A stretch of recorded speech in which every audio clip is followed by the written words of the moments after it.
ఇప్పుడు అర్ధకటి చక్రాసన ఎలా చేయాలో చూద్దాము.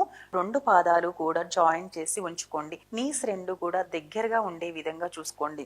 అలాగే బటక్స్ ని అవుట్ సైడ్ కాకుండా ఇన్ సైడ్ కి రోల్ అయ్యే విధంగా ఉంచుకోండి. ఓవరాల్ బాడీ అంతా కూడా కంప్లీట్ గా ఇలా కొంచెం స్ట్రెచ్ చేసి రిలాక్స్ చేసేసేయండి. సో స్పైన్ అనేది చాలా నిటారుగా ఉంది. బాడీ అంతా కూడా బాగా స్ట్రెచ్ అవ్వడం జరిగింది.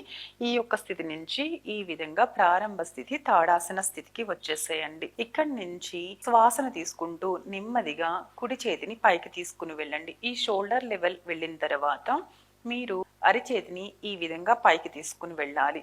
ఇక్కడి నుంచి డీప్ బ్రీతింగ్ చేస్తూ ఇంకాస్త పైకి వెళ్ళి మీ యొక్క బైసెప్స్ అనేవి ఇలా ఇయర్ కి టచ్ అయ్యే విధంగా చూసుకోండి. ఈ యొక్క స్థితిలో కంప్లీట్ గా మీరు రిబ్ కేజ్ ని లిఫ్ట్ చేయడానికి ట్రై చేయండి. ఇక్కడి నుంచి శ్వాసను వదులుతూ నెమ్మదిగా ఎడమ వైపుకి వెళ్ళే విధంగా చూసుకోండి.